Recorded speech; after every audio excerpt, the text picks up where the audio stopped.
Well, we'll see what they roar. Maybe it was. I think you're right. Beg your pardon on that one. Castle through. He got fouled. Count it. Yeah, played a little cat and mouse game with DeAndre Ayton. Clock going down. Carter Bryant trying to mix it up.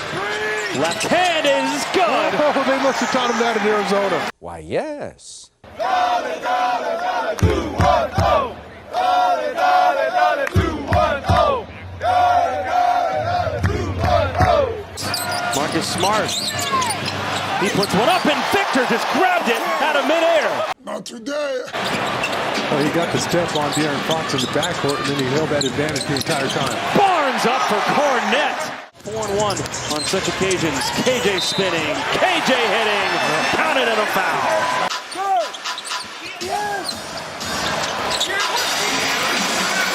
The third quarter's underway. Fox just hit a little fader inside of the paint to start the third quarter. 12 seconds later. Cut to the basket. Nice job using the glass. Barnes gets the steal up to Fox. Fox waits and scores 2 straight buckets in 30 seconds. And driving this time, Jeremy into Victor. Well short. Now Fox. The Spurs have numbers. Up to Harper. Dylan Harper.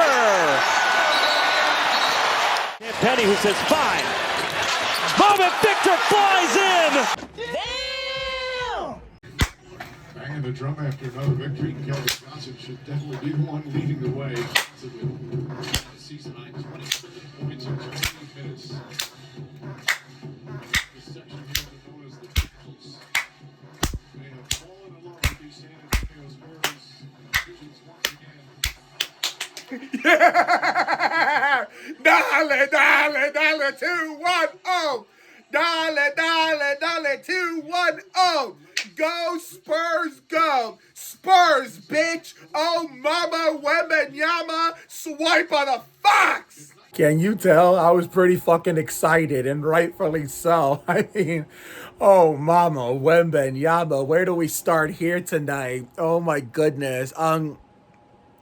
Three-point shooting was atrocious, but, you know, no matter what goes wrong for us, someone on the team always finds a way to bail us out, and we always seem to find a way even when one department's not going so well.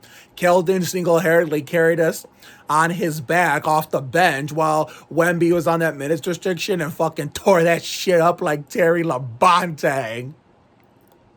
I mean, nice bounce back after losing the last 2 games, which was it was a complete night and day difference and the exact opposite of that monstrosity from last night, technically 2 nights ago, but by the time you're seeing this, it's going to be 2 nights ago already in Memphis, and then we lost another a semi-winnable game against the Blazers, also in the SBC Center, but man, we needed this. We needed this big time, and no LaFour and 6 really hurt them. No Austin Reeves, because LaFour and 6 is like the biggest pussy in NBA history. He says he doesn't want to play 2 nights, consecutive nights of back-to-back because he's 41 years old. And this is supposed to be one of your GOATs?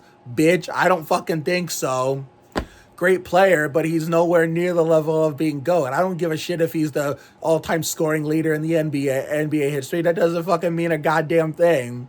I mean, no matter what those kind of fraudulent stats look like, we all know that Tim Duncan owns that fraud historically. And, you know, despite all being the all-time leading scorer in NBA history, outside of that fraud has never caught Tim Duncan, and, you know, he never will, because that longevity bullshit is not doing so hot now, is it? Because look how much he has been slowing down in his gameplay on the court. Sure, there's still a little bit of flashes of brilliance there, but it's not very much of those like there used to be. So these are the conversations that the deluded bronze sexuals, even ones I know in real life, are not ready to have.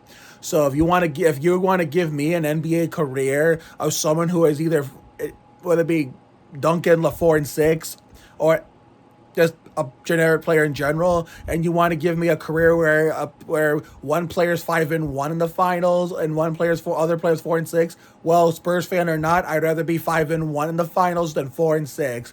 And they want to talk this shit up. People want to like pump up this 2018 LeBron shit down our throats like Sure, I'll give you that 2018 LeBron was a beast in the playoffs. But guess what? Did he fucking win? No. It doesn't mean a damn thing when he didn't get the ring at the end.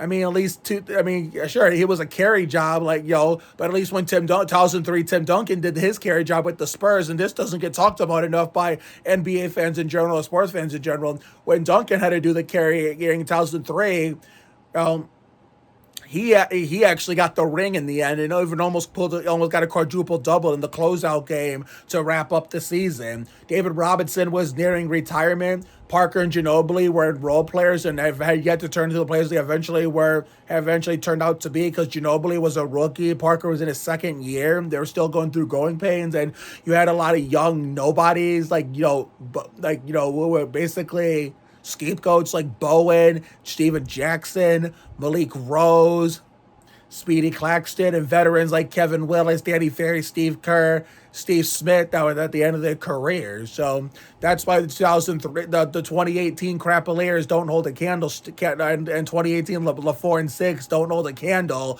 to 2003 Duncan and the 2003 Spurs. And I could be a fan of the Orlando Magic or any of the other 29 NBA teams, and I would still say the same fucking thing, because I choose common sense over personal feelings, except for when it comes to that fraud. So, sorry, not sorry. I will fucking hate that clown until I fucking die. I will not miss him when he retires, and when that day finally fucking comes, I will be doing a Live in La Vida Loca dance to celebrate, because fuck him and everything he stands for. He was so scared of Wembenyama, Fox, and Harper and Castle that he didn't want to have the L on his record, so he sat out like the pussy-ass bitch that he is. Maybe it's a good thing, because he would have got fucking embarrassed on national television tonight, or in the national embarrassed in the television, the San Antonio market with Jacob and Shaw. But either way, a Lakers loss is a Lakers loss. So therefore, as long as LaFour and Six is losing, that's all that I care about. And, the only Hall of Fame he'll go into is the one for losers, because he loses more than he wins. So how the fuck is a great player like him supposed to be a GOAT, considered a GOAT level, when he loses more than he wins? But tangents aside, Spurs played a great game tonight. We never let off the gas, even when they try to get back in the game. Every time they try to have a small bit of momentum, we'd always find a way to stall it and respond right back and keep stepping on their throats and having our foot on the gas simultaneously. All in all, we played a great game. I know Vassell has the adductor strain, and I wanted to address this. Remember how he said the goal for him this season was to play all 82 games this year? Well, it was going according to plan, but unfortunately with that adductor strain has kept him out these last couple games. That goal unfortunately went out the window, and I'm sorry if I'm pausing in between sentences with my mouth weird. I have a sore on my tongue right here, and it hurts like a bitch, so I'm doing all I can not to bite it while I'm talking, if I'm not careful, so I don't hurt it even further, because then it's going to feel like it's on fucking fire. So, but these are things that happen in my mouth every now and then that are it's only temporary, not a life sentence. I've had these before, and it usually took its time, and then it eventually healed, and I was pain free. So I don't need to go to see what I mean? I'm trying to be careful here. I don't need to go to the doctor or the emergency room. It'll heal on its own, because this is happening to me my entire life. So therefore, but man, as far as that TikTok yeehaw goes, when I was recording my reaction to the closing seconds of the game, I'm getting a new basketball teammate for the ViaQuest Panthers basketball team that the TBS worker is the coach of. So one of my work besties, Ashley Egan, is going to be my teammate. So I'm really looking forward to it. This is the most excited I've ever been. I think, hearing that she was going to be my new teammate is probably what motivated me to have a good ass practice today with, TBS worker and my teammate. So my new teammate will be practicing. We're having a first practice with us next week, and maybe during the practice I'll try to get her to do the Dale Dale 210 chant, or ole ole ole ole ole ole ole ole go Spurs chant, and maybe I'll have her I'll bring a spatch. I'll bring what's it called? Not a spatula, but oh my God, what is it called when you when you have the noodles, when you like for the noodles, that little like Tupperware thing that you use for noodles, oh my God, it's on the tip. I know what it is, but I don't know what it's called. Like that thing you use to like stir noodles. I'm gonna bring that in like a random paper plate. I'll let her bang it, and then I'll do the clapping. Like I'll guide her through it. I'll guide her through it like bang bang, and then I'll clap, and then I tell her you got to keep doing that, and it has to keep going, get faster and faster. And if we win the damn thing on the 23rd, I'm gonna get her and Emily to do it with me, and we're gonna fucking record it on our phones, on my phone, on Emily's phone, and on Ashley's phone. But oh mama Wembenyama, I'm so fucking excited. I already turned my girlfriend into a Spurs fan, but there's a 50-50 chance I might turn Ashley Egan into a Spurs fan, let alone an NBA fan. Only time will tell. You just never know what's going to happen next. Anything can happen, even with your friends and best friends too. So we get some time off until Saturday, so we get tomorrow to relax. I mean, technically later on tonight, we get to do the Thursday night presentation episode, and get that worksheet out of our house. After tomorrow, or after later on today, going into Friday, keep it in a binder as a souvenir or something. Even though we need a new binder at work because the pocket that I usually keep my worksheets in is basically falling apart, so I gotta ask Christy for a new one. But I've just been too lazy to ask her. I've just been putting it off because I'm so attached to that thing. I don't want to let it go, but eventually it's gonna run out of room to the point where I'm gonna need a new one. So I'll ask tomorrow, and then we're going to do the Spurs Roundup episode where we're basically going to talk about why Jones Garcia needs to take Carter Bryant's San Antonio big boy minutes, and why Carter Bryant needs to swap places with him and go to the G League, get his Jones Garcia's G League minutes so he can marinate and eventually get called back up to San Antonio. And maybe because Jones Garcia has proven he's more NBA ready than Carter, because Carter tonight proved that he still needs to fix these rookie mistakes and to go to the G League to have have some basic training and some, probably have some time to develop and get better so he can finally clean up these things he's finally get better at these things he's messing up in the big boys. Which I think they rushed him up too soon. I love this kid to death, but if they don't do something with them properly and manage him in the correct way, we could see him out the door in San Antonio, and that's going to be another homeboy I'm going to lose. So that's why I think it's safe for Mitch to send him down to the G League and Jones Garcia to take his big boy minutes. Because, don't get me started on mine and Emily's anniversary game against the Hawks, and poor Trae Young, got traded to Washington.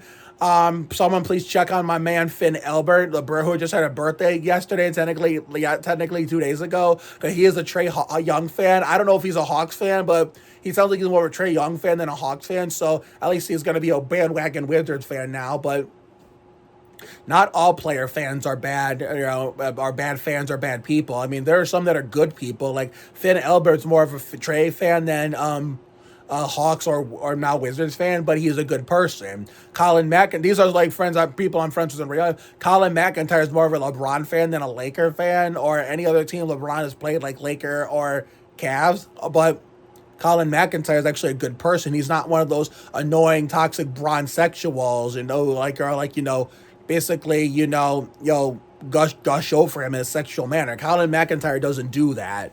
I know Colin because we've been like the best of friends since like 2016-17. And, we've always had a lot of love and respect for each other. So that's why, when I went to give him a hug at the Corn Fest in 2018 when we celebrated Savannah Lee May and honored Charlie O'Donnell for Wednesday Sarah birthday, because you remember that video. I went to give him a hug, and we didn't want to let go. I didn't want to let go. And Kat Krevda and Riley Elbert, two of my other real life best friends that were girls, like, Mark, I know you love him, but he's already your best friends, but let him go. And I didn't want to, but I eventually did. So, man, I can't. If Kat and Riley end up seeing this video and I get to this part, they're going to be shocked that I still remember very little stuff like that. But yeah, Jones Garcia should be getting Carter Bryant San Antonio minutes, while Carter should be getting David Jones Garcia's G League minutes only to help him get better. That way, when he gets called to back up San Antonio, he can prove that he got better in the G League, and now he's actually finishing these things he couldn't finish in the games with the big boy Spurs. And maybe one day those two can play alongside each other and be part of San Antonio's future and young core that's now led this team to being a championship contender again after 6 years of being stuck in purgatory. But I will see you guys on Saturday night for the next Spurs game review. I will see you guys on Friday for the next Spurs upload. And I'll see you guys tomorrow, ending later on tonight for later on today, night after Cassie, for the next episode of Mark's Thursday night presentations. I don't remember what episode count we're on for either episode of either series. Spurs Roundup Friday, but Mark's Thursday night presentation tomorrow. It's ending later on today, but those will be addressed in those said videos these next 2 days. And the Spurs do indeed play on Sunday, so there will be a Spurs game review Sunday night after dark, before we go to bed on Monday. And then Monday we get to relax because we're staying back from Five Below to save money to get thrown out of an Applebee's for the Applebee's redemption, at least for us and us only. So, man, this sore on my tongue is going to be the fucking death of me. Have a good night tonight and a better day tomorrow. Take care, everyone. Good night. And I will see you all for these next several uploads. Thursday, Friday, Saturday, Sunday. 4 uploads in 4 days. See you later, everyone. And as always, go Spurs go, and fuck LaFleur and 6 in the finals and everything he stands for. Can't wait for that fucking clown to retire.